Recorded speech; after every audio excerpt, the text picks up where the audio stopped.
around, so turn him left at the roundabout, please.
Thank you. Drive on when you're ready.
Thank you. Drive on when you're ready.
Reach the end, turn left, please.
Take the first road on the left as soon as you've turned right. Yeah.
stay in the lane you're in and follow it ahead, please.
Drive on when you're ready.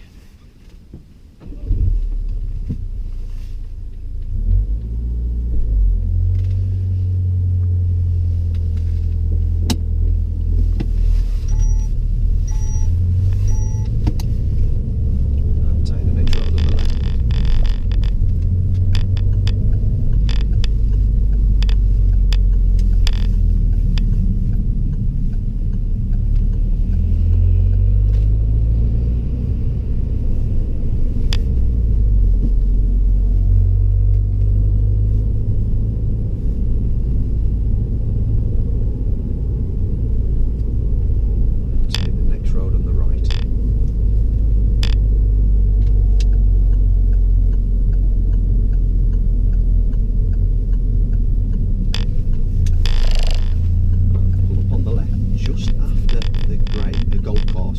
Just after, not too far past, John.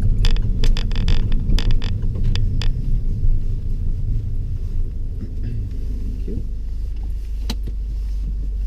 Okay, what we're going to look at doing now then is turn in the road.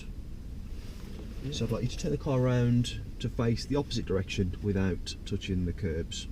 Yeah, that's all right. Yeah. All right. So start the manoeuvre when you're ready.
just pull up on the left, just opposite the hedge on the left there, before the junction, well before.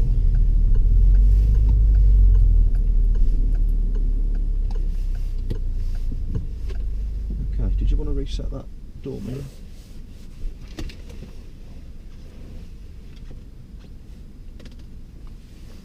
Okay, what we're going to look at doing now then is the emergency stop.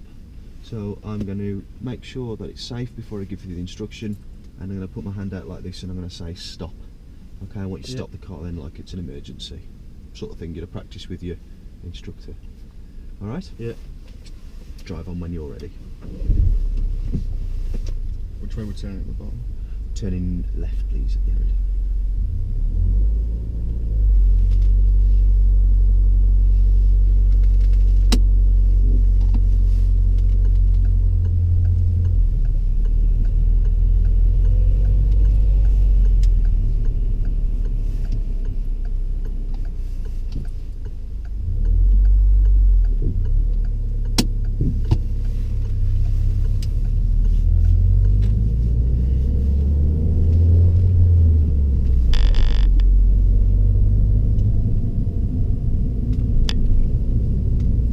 As you normally would though, okay. Don't drive slower.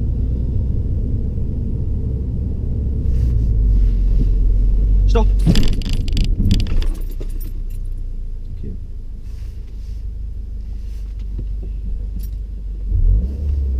And drive on when you're ready.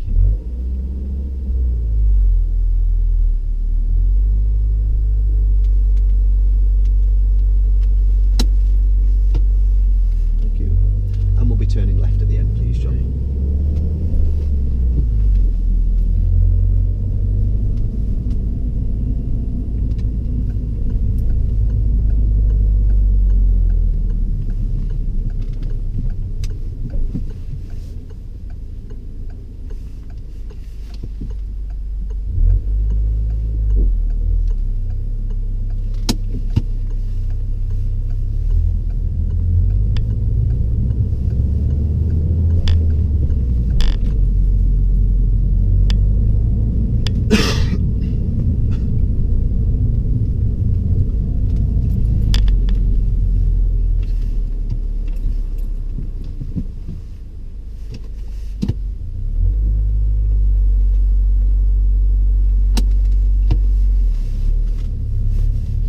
Roundabout, turn right please, third exit.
So we'll call that the end of the test now, John. We're nearly at the test centre. I don't want to turn in there because I don't want to get in anybody's way who's doing an actual test. Alright, so what we'll do now, we'll follow the road ahead and then we'll do our debrief somewhere in the same place, yeah? We'll just follow it straight on.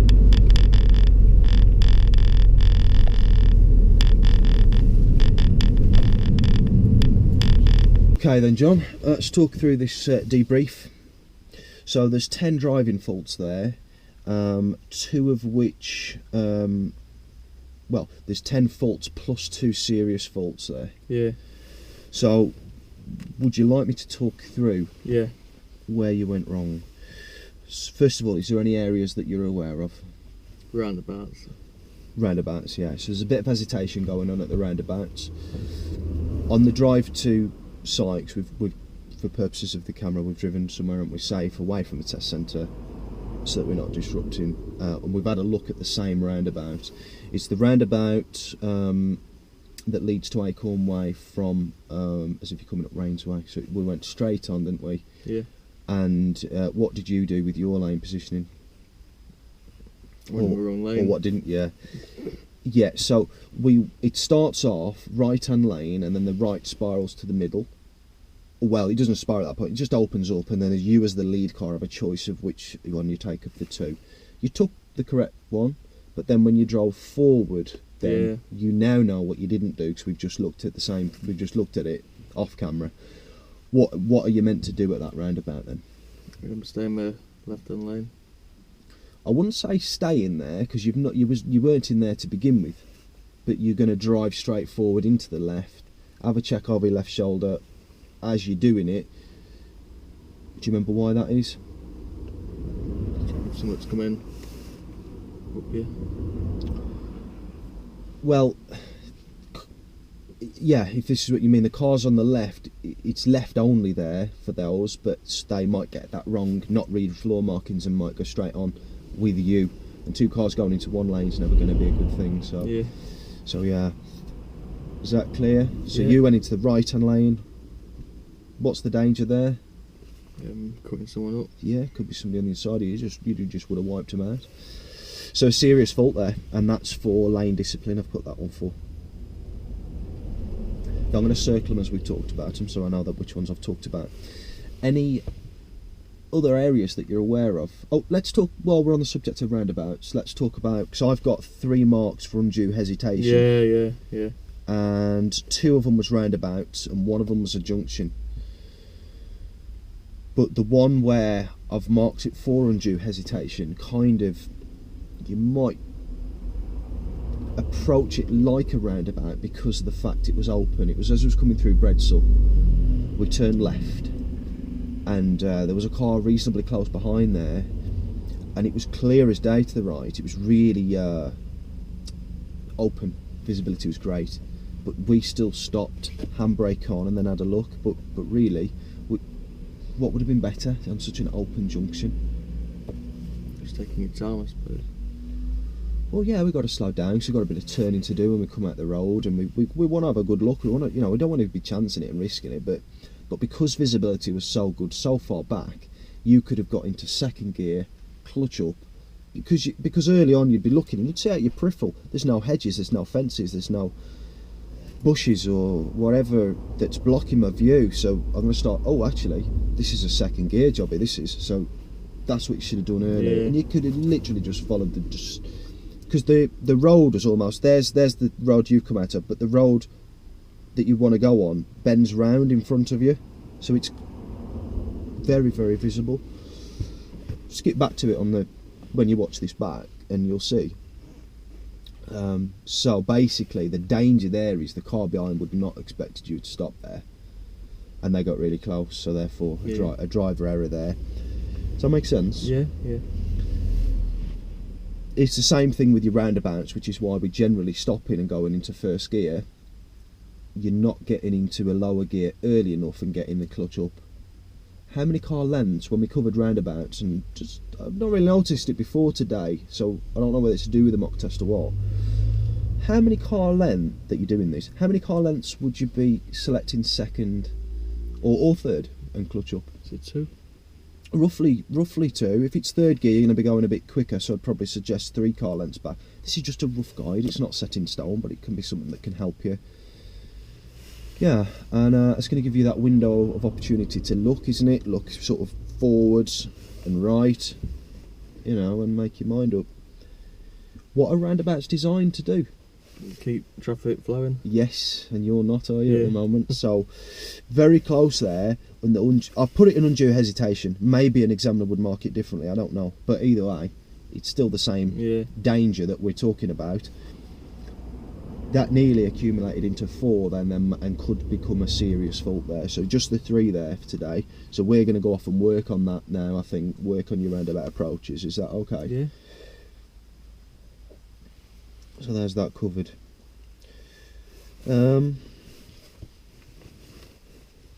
So those are the bits you're aware of. Is there any other bits you're aware of before I get into the rest of it? It doesn't matter if not. Probably just observations, you know. Let's have a look. Observations. I don't think so.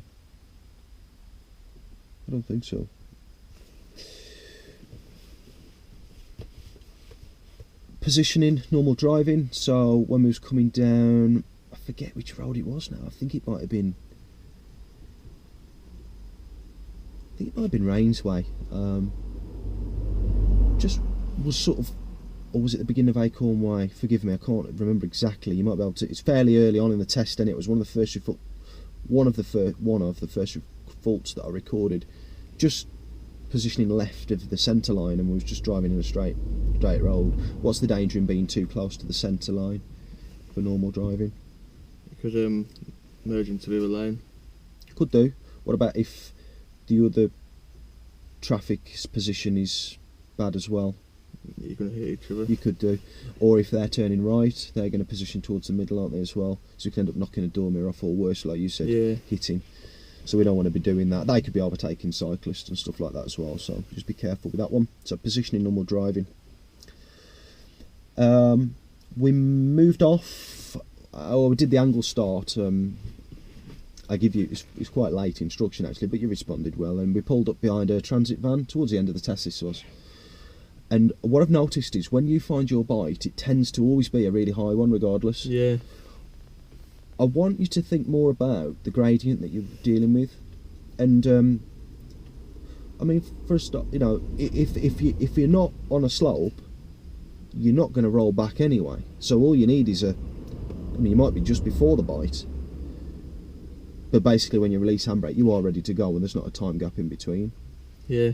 So I think with that, assess what you're dealing with. Because with the angle start, going back to the point, with the angle start, there was a really high bite, and what I want to see is not a high bite on angle start, because that means you're going to, well, Yeah. you tell me what. You're going to hit someone. You could, couldn't you? Luckily, you understand it, and you know to get your clutch down a millimetre straight away, so you do deal with it. You did it on turning the road as well.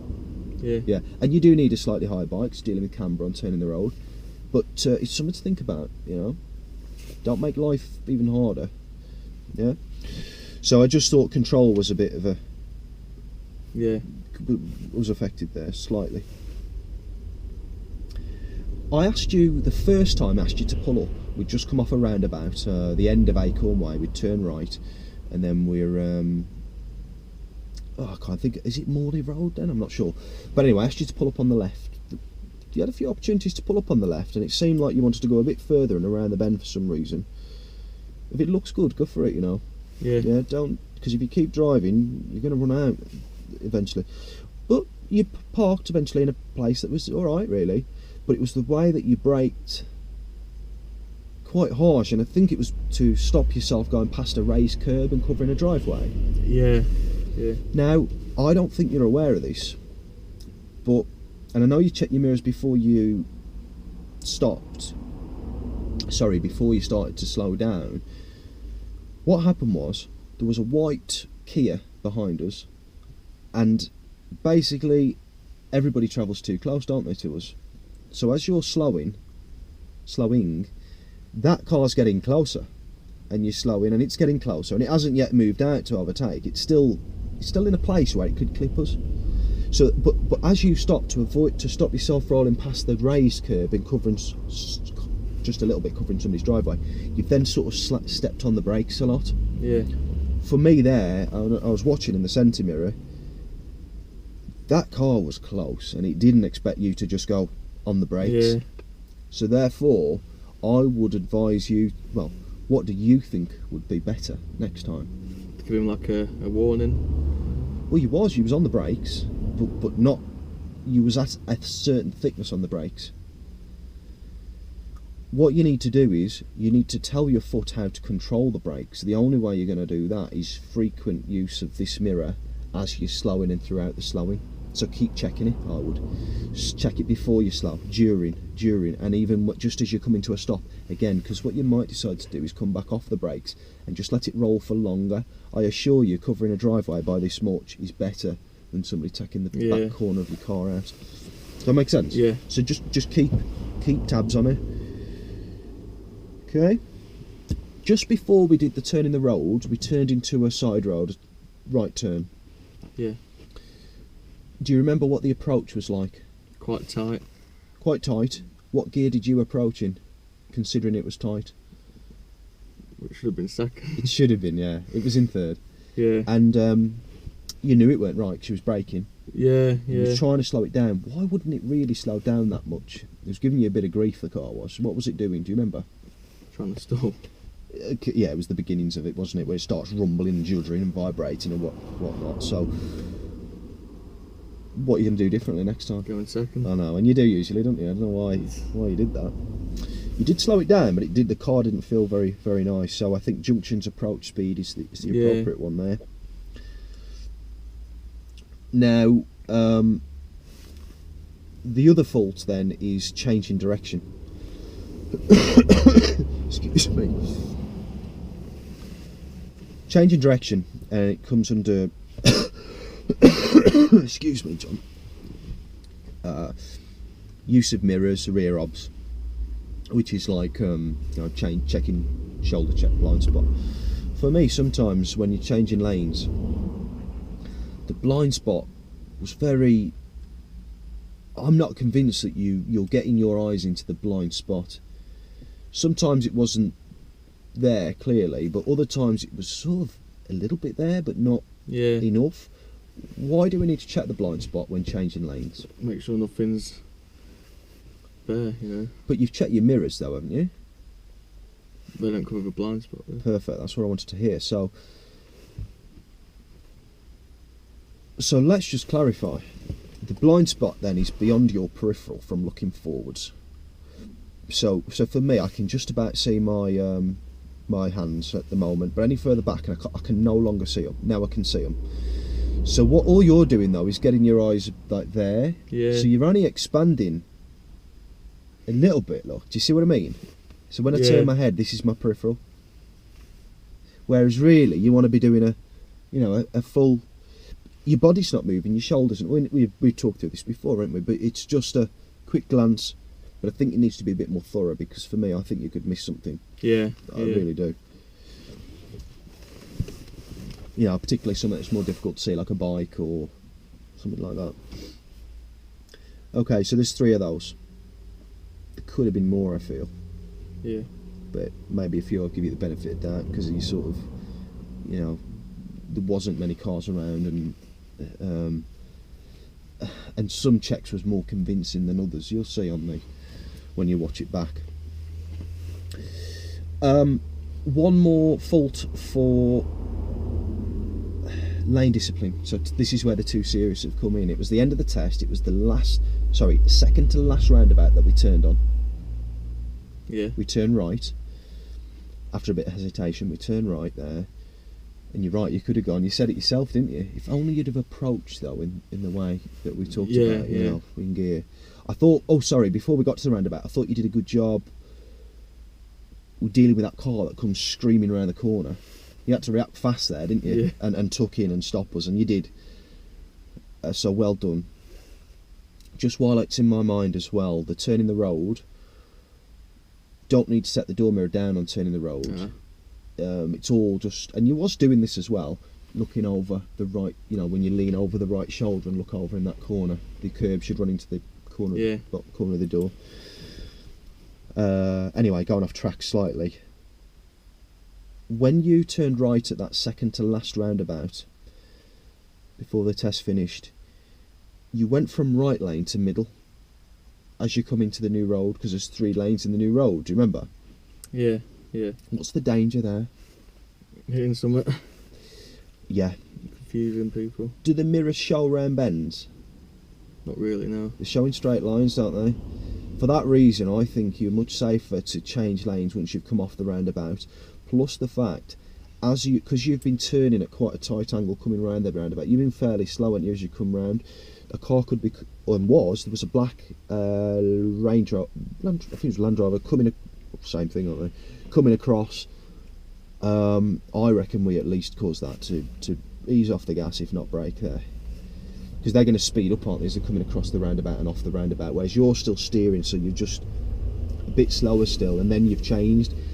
Now, if you can change like that, but you need to check thoroughly, really. You know, mirror, blind spot, and maybe a double blind spot, or just to make sure, because it's such a tight space. Yeah.